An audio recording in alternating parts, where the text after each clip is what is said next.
सभी भगवत प्रेमियों को हमारी राधे राधे। मानव जीवन का सर्वोत्कृष्ट फल सत्संग श्री भक्तमाल कथा के माध्यम से हमें मिलने जा रहा है। श्री भक्तमाल कथा के प्रधान श्रोता हमारे श्री प्रिया प्रीतम जी हैं। उनके श्री चरणों में प्रणाम करते हुए आइए आज के भक्त चरित्र का श्रवण करें। भक्त कूर्मदास ज्ञानदेव नामदेव के समकालीन एक ब्राह्मण थे। ये पैठण में रहते थे। जन्म से ही इनके हाथ पैर नहीं थे। जहाँ कहीं भी पड़े रहते और जो कुछ लाकर खिला देता उसी से निर्वाह करते थे। एक दिन पैठण में कहीं हरी कथा हो रही थी। इन्होंने दूर से इसकी ध्वनि सुनी और पेट के बल रेंगते हुए वहां पहुंचे।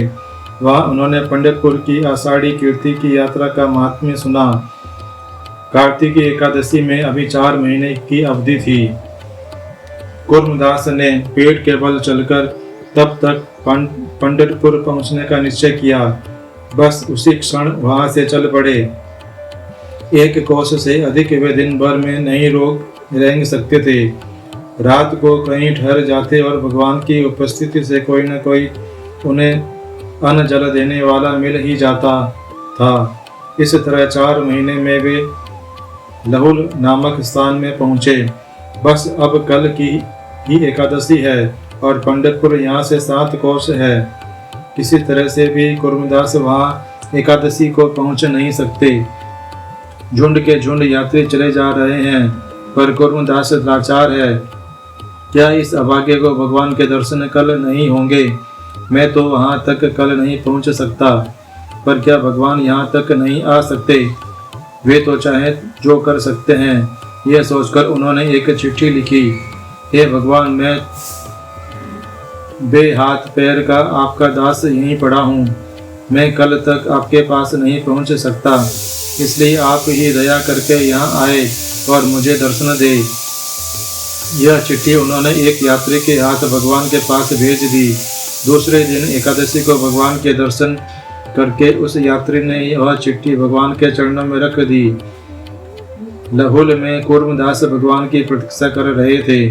जोर जोर से पुकार रहे थे, भगवान कब दर्शन होंगे? अभी तक क्यों नहीं आए? मैं तो आपका हूँ ना। इस प्रकार अत्यंत व्याकुल होकर वे भगवान को पुकारने लगे।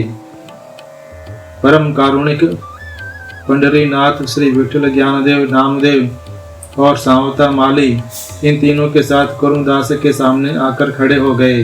कूर्मदास ने उनके चरण पकड़ लिए। तब से भगवान जब तक कूर्मदास वहाँ थे वहीं रहे।